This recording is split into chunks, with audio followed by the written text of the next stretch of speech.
വിഷു ഒക്കെ പഠിക്കൽ എത്തിക്കഴിഞ്ഞു. ബിഗ് ബോസ് ഹൗസിലെ വിഷു പ്രമാണിച്ചുള്ള അടികൾ നേരത്തെ തന്നെ തുടങ്ങിയിരിക്കുന്നു. നമുക്കറിയാം, വിഷു ആഘോഷങ്ങളുടെ ഭാഗമായി നടക്കുന്ന കൾച്ചറൽ പ്രോഗ്രാംസ് അടിപൊളി തകത്തിമിയൊക്കെ ആയിട്ട് അവിടെ പ്രാക്ടീസും കാര്യങ്ങളൊക്കെ നടന്നുകൊണ്ടിരിക്കുകയാണ്. അപ്പം ഉദ്ഘാടനത്തിൻ്റെ ഭാഗമായി നമ്മുടെ ജാസ്മിനും സിബിനും തമ്മിൽ നല്ല സൂപ്പർ വക്പോരുകൾ നടക്കുന്നുണ്ട്. ഞാൻ ചോദിക്കട്ടെ ജാസ്മിനെ, മോൾക്ക് എന്താ പറ്റിയ ചക്കരേ? അതായത് സിബിൻ ഒരു ചെറിയ കാര്യമല്ലേ ചോദിച്ചുള്ളൂ, സ്റ്റാർ ആവാൻ നോക്കുകയാണോ? ഇത് ഇത്ര വലിയൊരു കാര്യമാണോ? ഇത്രയ്ക്കും പൊക്കിപ്പിടിച്ച് കൊച്ചു കരഞ്ഞ് ബഹളമുണ്ടാക്കി വേണ്ട ഒന്നും മനസ്സിൽ വെച്ചിട്ട് പറയുന്നില്ല കേട്ടോ. കാര്യം നമുക്ക് അറിയാം, ജാസ്മിൻ ചെന്ന അന്ന് മുതൽ നമ്മളെ ഗബ്രിയുമായിട്ടുള്ള ആ ഒരു ഫ്രണ്ട്ഷിപ്പ്, അതെ, അത്രയ്ക്കും പരിശുദ്ധമായ ആ ഫ്രണ്ട്ഷിപ്പിനെ നമ്മൾ പറയുമായിരുന്നു, ഉമ്മ വയ്ക്കുന്നു, കടിക്കുന്നു, പിടിക്കുന്നു എന്നൊക്കെ പല പല വീഡിയോകൾ നമ്മൾ പറഞ്ഞിട്ടുണ്ട്. പക്ഷേ ഇന്ന് നമ്മൾ പറയാൻ പോണത് ഇതുമായി റിലേറ്റ് ചെയ്ത ഒരു കാര്യമേ അല്ല. നിങ്ങൾക്ക് അങ്ങനെ തോന്നിയാൽ എനിക്കൊന്നും ചെയ്യാൻ പറ്റില്ല. പിന്നെ ഒരു കാര്യം കേട്ടോ, നമ്മുടെ ചാനൽ ആരും സബ് ചെയ്യണില്ല. നിങ്ങൾക്ക് നമ്മളെ പിടിക്കാണ്ടാണോ? എന്തായാലും സബ് ചെയ്യാത്തവരൊക്കെ ഒന്ന് സബ് ചെയ്യാനും ലൈക്ക് ചെയ്യാനും മറക്കരുത് കേട്ടോ. അപ്പം നമുക്ക് ജാസ്മിൻ ചേച്ചിയുടെ കാര്യത്തിലേക്ക് തിരിച്ചു വരാം. സത്യത്തിൽ നമ്മളിന്ന് വിഷു ആഘോഷങ്ങളുടെ ആ സെലിബ്രേഷനും കാര്യങ്ങളൊക്കെ പറയാമെന്ന് വിചാരിച്ചേ. എന്ത് പരിപാടി ഉണ്ടെങ്കിലും അവിടെ എന്തെങ്കിലുമൊക്കെ ഇതുപോലെ ചെറിയ പൊട്ടലും ചീറ്റലൊക്കെ ഉണ്ടാക്കാൻ വേണ്ടി ഇതുപോലെയുള്ള ഒരു ജാസ്മിൻ ചേച്ചിമാരവിടെ കയറിയിരിപ്പുണ്ട്.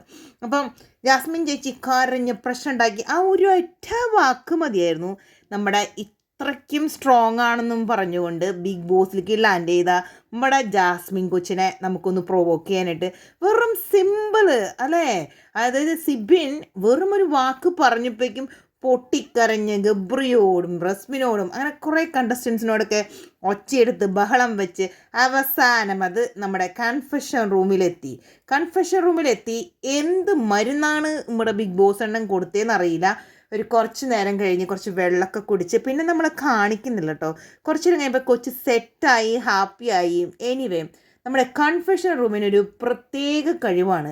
ചില ആളുകൾ അങ്ങോട്ട് പോണേയും കാരണം തിരിച്ച് വരുമ്പോൾ ആഹ്ലാദ ചിത്തരായി എന്ന് പറയുക വളരെ സന്തോഷത്തോടുകൂടി തിരിച്ച് ലാൻഡ് അടിക്കണേയും കാണാം. അങ്ങനെ കൊച്ച് തിരിച്ചു വന്നു. അപ്പം ഞാൻ വിചാരിച്ചു കൊച്ച് ഭയങ്കര ഹാപ്പി ആയിട്ടാണ് വന്നേന്ന്. പക്ഷെ അത് കഴിഞ്ഞ് വീണ്ടും കൊച്ച് സോഫയിൽ കയറി നമ്മുടെ ഗബ്രിയുടെ കൂടെ ഇരിക്കുന്നുണ്ട്. എല്ലാവരും അവിടെ അടിപൊളിയായിട്ട് കളിച്ചുകൊണ്ടിരിക്കുകയാണ് കേട്ടോ. ഡാൻസും പ്രാക്ടീസും. അയ്യോ, ജിൻഡോടെ കാര്യം പറയാൻ വയ്യ.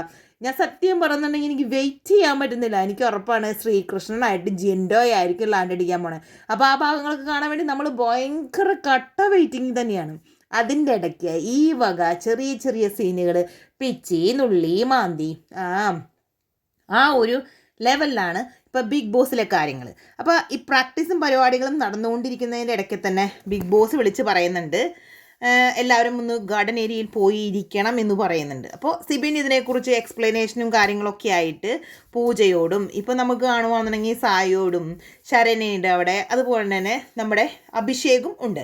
അപ്പോൾ എല്ലാവരും കൂടി ഇരുന്ന് ഡിസ്കസ് ചെയ്യുന്നുണ്ട്. അപ്പോൾ എനിക്ക് ഇവരുടെ ഡിസ്കഷനും കാര്യങ്ങളൊക്കെ കേട്ടപ്പം മനസ്സിലായത് നമ്മുടെ ജാസ്മിൻ കൊച്ച് കളിയൊന്ന് മാറ്റിപ്പിടിച്ചിരിക്കുകയാണ്.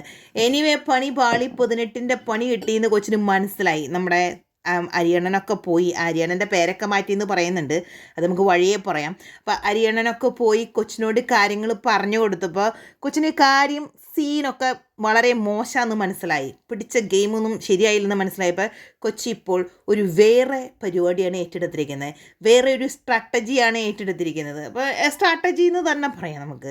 അതായത് ഈ സഹതാപ തരംഗം, അതായത് കൊടുങ്കാറ്റ് പോലെയായിരുന്നു കൊച്ചി കയറിപ്പോൾ.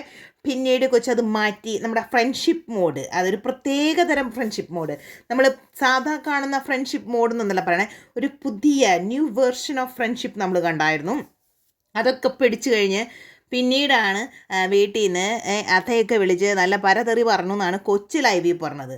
അത് കഴിഞ്ഞ് പിന്നെ അതിൻ്റെ പുറകിൽ നമ്മുടെ അരിയണ്ണൻ ചെന്ന് ബാക്കി പെട്രോളും കൂടി അങ്ങോട്ട് ഒഴിച്ചു കൊടുത്തു കഴിഞ്ഞപ്പോൾ കൊച്ചിന് മനസ്സിലായി പിടിച്ച ഒരു സ്ട്രാറ്റജി വർക്കായിട്ടില്ല. ഇപ്പോൾ കൊച്ചൊരു പുതിയ സ്ട്രാറ്റജി പിടിച്ചിരിക്കുകയാണ്. എന്ത് സംഭവിച്ചാലും, അതായത് ഒരാൾ അവിടെ ഒരു ഉള്ളി എരിഞ്ഞ, ഒരു സവോള എരിഞ്ഞ, അങ്ങനെ എന്ത് സംഭവിച്ചാലും കൊച്ചി കരഞ്ഞ് മെഴുകി ബിഗ് ബോസിൻ്റെ, എനിക്ക് തോന്നുന്നു ആ ബിഗ് ബോസിൻ്റെ ആ സെറ്റും കാര്യങ്ങളൊന്നും എൻ്റെ മോളെ അത്രയ്ക്കും ശക്തിയുള്ളതല്ല.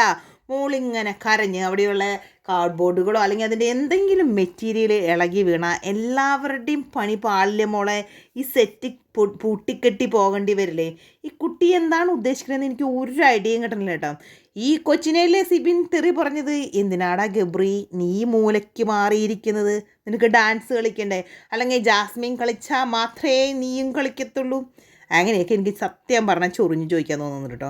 അപ്പോൾ 2 പേരും ഒരു മൂലയ്ക്ക് സൈഡായിട്ട് ഇരിപ്പുണ്ട്, കരഞ്ഞ് പിഴിഞ്ഞ് പറയണ്ട. ഇപ്പോഴും സീനാണ്. ഈ സീൻ എന്ന് പറഞ്ഞാൽ സീനോട് സീനാണ്. വിഷു ആഘോഷങ്ങൾ പൊളിക്കാൻ വഴിയുണ്ട് കേട്ടോ. വിഷു എനിവേ എല്ലാവർക്കും ഭയങ്കര ഇഷ്ടമുള്ള ഒരു സെലിബ്രേഷൻ തന്നെയാണ്. കാരണം ഇവരുടെ പ്രാക്ടീസും അതിന് യോജിച്ച നമ്മുടെ അടിപൊളി പാട്ടുകളൊക്കെ ഇല്ലേ, ആ കൃഷ്ണൻ്റെ പാട്ടുകളും കാര്യങ്ങളൊക്കെ. അപ്പോൾ എനിക്ക് ഉറപ്പാണ് ഭയങ്കര ഒരു ഓളം തന്നെ സെലിബ്രേഷൻ്റെ ഭാഗമായിട്ട് ഉണ്ടാകാൻ വഴിയുണ്ട്. അതിലും വലിയ ഓളം ആയിരിക്കും ഇന്ന് ലാലേട്ടൻ വന്ന്. എൻ്റെ ദൈവമേ, ആരെയൊക്കെ പഞ്ഞിക്കിടുന്ന് കണ്ടറിയണം. അതിൽ ആർക്കായിരിക്കും ഫസ്റ്റ് റാങ്ക്? നമ്മുടെ സായിക്ക് കിട്ടോ ഫസ്റ്റ് റാങ്ക്, ജാൻമോണിക്ക് കിട്ടോ ഫസ്റ്റ് റാങ്ക്, അങ്ങനെ പല ആളുകൾക്കും റാങ്കൊക്കെ കിട്ടാനുള്ള ചാൻസ് ഉണ്ട്. അതായത് മേ ബി എല്ലാവരും ഒരു പരിധി വരെ ഫസ്റ്റ് റാങ്ക് സിറ്റുവേഷനിൽ തന്നെയായിരിക്കും. ജിൻഡോക്ക് ഏതെങ്കിലും ഒരു റാങ്ക് കിട്ടുമോ? നിങ്ങൾ വിചാരിക്കും എന്തെങ്കിലും ഒരു അവാർഡ് സെറിമണിയോ അത് പരിപാടിയൊന്നുമല്ല. അവർ ഈ ആഴ്ച ചെയ്ത നല്ല പ്രകടനങ്ങളുടെ ഞാൻ ആ ഒരു ആകത്തുകയാണ് ഞാൻ ഈ റാങ്ക് എന്ന് പറയുന്നത്. അപ്പോൾ അങ്ങനെ അടിപൊളി സൂപ്പറായിട്ട് നമ്മുടെ ബിഗ് ബോസ് ഹൗസിൽ വിഷു നമ്മൾ ആഘോഷിക്കാൻ തുടങ്ങി. ആ ആഘോഷങ്ങളുടെ ഭാഗമായിട്ട് നമ്മുടെ ജാസ്മിൻ്റെ അടിയും എന്തെങ്കിലുമൊക്കെ ആവട്ടെ, ഒരു ഒച്ചയും ബഹളമൊക്കെ ഉണ്ടാകുമ്പോഴല്ലേ നമുക്ക് ഇപ്പോൾ പടക്കമൊന്നും പൊട്ടിക്കാൻ പറ്റില്ല. അപ്പോൾ ഇതുപോലെയുള്ള ഓരോ പടക്കങ്ങളൊക്കെ പൊട്ടിച്ച് നമുക്ക് മുന്നോട്ട് പോകാം. സത്യം പറഞ്ഞ ജാസ്മിനെ നീ കരയണ കണ്ടുപ്പോൾ ഈ കമൻറ്റ് ബോക്സ് മൊത്തം ഞാൻ കണ്ടത് എന്താണെന്ന് വെച്ച് കഴിഞ്ഞാൽ, സാധാരണ ആളുകൾ കരയണ കാണുമ്പോൾ നമുക്ക് കൂടെ കരയാൻ തോന്നും, നമുക്ക് സങ്കടം തോന്നും. പക്ഷേ ഒരു വ്യക്തി കരയുന്ന കണ്ടിട്ട് ആളുകൾ ചിരിക്കുന്നത് ഞാൻ സത്യം പറയുകയാണെങ്കിൽ ആദ്യമായിട്ടാണ് കണ്ടത്. എനിക്കും ഒരു സഹതാപവും തോന്നുന്നില്ല. കാരണം നമ്മൾ പറയും നമ്മൾ ചെയ്തതിൻ്റെ ഫലം നമുക്ക് കിട്ടും. അതായത് പല ഇൻസ്ട്രക്ഷൻസും കിട്ടി, വീട്ടിൽ നിന്നൊക്കെ ഓൾറെഡി വിളിച്ചു പറഞ്ഞു, അങ്ങനെ പല ഹിൻറ്റുകൾ കിട്ടിയിട്ടും ജാസ്മിൻ എന്താ ചെയ്തത്? സ്വന്തം പാരൻസ് വിളിച്ച് പറഞ്ഞിട്ട് പോലും അവരെ ഇഗ്നോർ ചെയ്ത് ആ സെയിം കാര്യങ്ങൾ അത് കഴിഞ്ഞ് മറ്റൊരു കണ്ടസ്റ്റൻ്റ് പുറത്തുനിന്ന് വന്ന് ഇതേക്കുറിച്ച് വിശദീകരിച്ച് പറഞ്ഞു തോന്നും. അത് കഴിഞ്ഞിട്ടും ജാസ്മിൻ എന്താ ഇപ്പോൾ കാട്ടിക്കൂട്ടുന്നത്? ജാസ്മിൻ ചെയ്യുന്ന ഒരു കാര്യങ്ങളും നമുക്ക് അംഗീകരിക്കാൻ പറ്റില്ല. കള്ളത്തരം. കാരണം വെച്ച് കഴിഞ്ഞാൽ പറഞ്ഞത് ഞാൻ കമ്മിറ്റഡാണ്, അപ്പോൾ പുറത്തുനിന്ന് നമുക്ക് ഇൻഫർമേഷൻസ് വരുന്നു തമ്മിൽ റിലേഷൻഷിപ്പിലാണെന്ന് പറയുന്നു. പിന്നെ ചെന്നിട്ട് കണ്ട ഒരു വ്യക്തിയുമായിട്ട് ഒരു സ്നേഹബന്ധം, അതായത് ഒരു ലവ് ആണോ അങ്ങനെയല്ല പറയുന്നത്, ഞങ്ങൾ തമ്മിൽ ഫ്രണ്ട്സാന്ന് പറഞ്ഞിട്ട് പിന്നീട് നമ്മൾ കാണുന്ന സീനുകളും കാര്യങ്ങളും ഒന്നും നമുക്ക് ഒരിക്കലും അംഗീകരിക്കാൻ പറ്റാത്ത കാര്യങ്ങളാണ്. സോ ആളുകളെ വെറുപ്പിച്ചു ജാസ്മിൻ. അതുകൊണ്ടാണ് ജാസ്മിൻ ആണെങ്കിലും ഗബ്രി ആണെങ്കിലും 2 പേരോടും നമുക്ക് ഷോയിലേക്ക് പോണേ മുമ്പ് ജാസ്മിൻ അടിപൊളിയായി ഗെയിം കളിക്കുന്ന ഒരു പേഴ്സൺ ആണെന്നുള്ള അങ്ങനെ ഒരു തിങ്കിങ് ഒക്കെ ആയിരുന്നു നമുക്കൊക്കെ ഉണ്ടായിരുന്നത്. അതൊക്കെ നമുക്ക് അപ്പാടെ പൊളിച്ചു കളഞ്ഞു. ഞാൻ അപ്പോഴേ പറഞ്ഞായിരുന്നു കാര്യങ്ങൾ ഇത്രയും വഷളായി കഴിഞ്ഞപ്പോൾ ഇനി തിരിച്ച് ആ ഒരു സിറ്റുവേഷനിലേക്ക് പോകുക എന്ന് പറയുന്നത് ജാസ്മിന് ഭയങ്കര ബുദ്ധിമുട്ടുള്ള കാര്യമാണ്.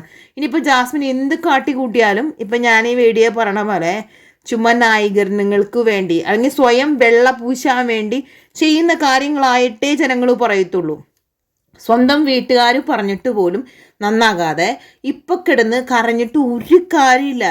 കുഞ്ഞുകുട്ടിയൊന്നുമല്ല, അല്ലാതെ ഈ ഒരു നഴ്സറിയിൽ പഠിക്കുന്ന കുട്ടിയോ 1-2 ക്ലാസ്സിൽ പഠിക്കുന്ന കുട്ടിയോ ഒന്നുമല്ല. ജാസ്മിൻ മുതിർന്ന ഒരു കുട്ടിയാണ്, ഗബ്രിയും മുതിർന്ന ഒരാളാണ്. അപ്പോൾ 2 പേരും കുട്ടിയെന്നും അല്ലടാ ഞാൻ പറയേണ്ടത്. അപ്പോൾ 2 പേർക്കും ചിന്തിച്ച് കാര്യങ്ങൾ ചെയ്യാനുള്ള കഴിവുണ്ട്. ഈ വൃത്തികേട് ചെയ്യാനുള്ള കഴിവുണ്ടെന്നുണ്ടെങ്കിൽ അതുപോലെ തന്നെ നല്ല കാര്യങ്ങൾ നല്ലപോലെ ചെയ്ത് മുന്നോട്ട് പോകണ്ടേ. ഇപ്പം ഇന്ന് സിബിനി ഒരു ചെറിയ കാര്യം പറഞ്ഞു പേളിക്കും, ഇതൊരു ബിഗ് ബോസ് ഷോയാണ്, ഇതിൽ പല കാര്യങ്ങളും പറഞ്ഞ ആളുകൾ പ്രൊവോക്ക് ചെയ്യും. അപ്പോഴേക്കും ജാസ്മിനി ഇങ്ങനെ പറയുക പൊട്ടിത്തെറിച്ചുകൊണ്ട് സിബിനെ കുറ്റം പറയുന്നതിന് കുഴപ്പമില്ല, പക്ഷേ കരഞ്ഞ് മെഴുകേണ്ട അത്യാവശ്യമൊന്നുമില്ല. അതിന് മാത്രം ഒരു കാര്യവും അവിടെ സംഭവിച്ചിട്ടില്ല. നമ്മളെയൊക്കെ ഇമോഷണലി വീക്കാക്കാനും ഏത് വിധനെയും കളി ജയിക്കാൻ എല്ലാവരും ശ്രമിക്കും. അവിടെ നിങ്ങൾക്കത് പിടിച്ചു നിൽക്കാൻ പറ്റുന്നില്ലെങ്കിൽ നിങ്ങൾ ഇറങ്ങി പോവുക. അല്ലെങ്കിൽ നിങ്ങളിപ്പോൾ കറയുന്നത് ചിലപ്പോൾ നിങ്ങളുടെ ഗെയിം സ്ട്രാറ്റജി ആയിരിക്കും. എനിവേ ഈ ഗെയിമൊക്കെ കാണാനാണ് നമുക്കൊരു രസം. അപ്പോൾ നമുക്ക് വിഷു അങ്ങോട്ട് അടിച്ചു പൊളിക്കാം. ഇതുപോലെ അങ്ങോട്ട് മുന്നോട്ട് പോവുകയാണെങ്കിൽ ഉണ്ടല്ലോ വിഷു ആഘോഷങ്ങൾക്ക് എന്താ പറയുക, നല്ല സൂപ്പറായിരിക്കും. അടി ഇടി പൊളിയൊക്കെ ആയിരിക്കും. എന്തൊക്കെയാണാവോ ഇന്ന് സംഭവിക്കാൻ പോണേ. ജാസ്മിൻ ഭയങ്കര ടെൻസ്ഡാണ്. ലാലേട്ടൻ വരുമ്പോൾ എന്താണ് സംഭവിക്കാൻ പോണേ. സത്യം പറഞ്ഞാൽ വൈൽഡ് കാർഡ്സ് വന്നതിന് പിന്നെ ജാസ്മിനെ ഞാൻ വലിയ ഹാപ്പി ആയിട്ടൊന്നും കണ്ടില്ല. കാരണം വൈൽഡ് കാർഡ്സ് വരുന്നതിന് മുമ്പാണെന്നുണ്ടെങ്കിൽ അവിടെ ഉണ്ടായിരുന്ന കണ്ടസ്റ്റൻസ് ജാസ്മിനെ സംബന്ധിച്ചിടത്തോളം ഭയങ്കര ഒരു ഈസി ടാർഗറ്റ് ആയിരുന്നു. എന്ന് പറയുമ്പോൾ പുറത്തുനിന്ന് പോയി ആരും തന്നെ വലിയ ഭയങ്കര ഭീകരന്മാരെന്നല്ല പറയണേ. പക്ഷെ അവിടെ ഉണ്ടായിരുന്ന ആളുകളെ കമ്പയർ ചെയ്യുമ്പോൾ അവർ കുറച്ചും കൂടി എന്താ പറയുക സ്ട്രോങ് കണ്ടസ്റ്റൻസ് ആണ്. ലൈക്ക് നമ്മുടെ സിബിനെയൊക്കെ നമ്മൾ ശരിക്കും എടുത്തു പറയണം. സിബിൻ അടിപൊളിയായിട്ട് തന്നെ ഗെയിം കളിക്കുന്നുണ്ട്. അപ്പോൾ ജാസ്മിനെ ഓൾവേസ് സിബിനെ കണ്ടുകൂടാ. അതുപോലെ തന്നെയാണ് സിബിൻ മുഖത്ത് നോക്കി കാര്യങ്ങൾ പറയുന്ന ഒരാളാണ്. അപ്പോൾ ജാസ്മിനെ സംബന്ധിച്ചിടത്തോളം ഉള്ള കാര്യങ്ങൾ വിളിച്ച് പറയുമ്പോൾ ആർക്കെങ്കിലും അംഗീകരിക്കാൻ പറ്റുമോ? അപ്പോൾ അതുതന്നെയാണ് പ്രശ്നങ്ങൾ സംഭവിച്ചുകൊണ്ടിരിക്കുന്നത്. അപ്പോൾ നമുക്കിനിയും അടുത്ത വീഡിയോയുമായി വേഗം തന്നെ വരാം. നമുക്ക് വീണ്ടും വിഷു ആഘോഷങ്ങളിലേക്ക് പോകാം.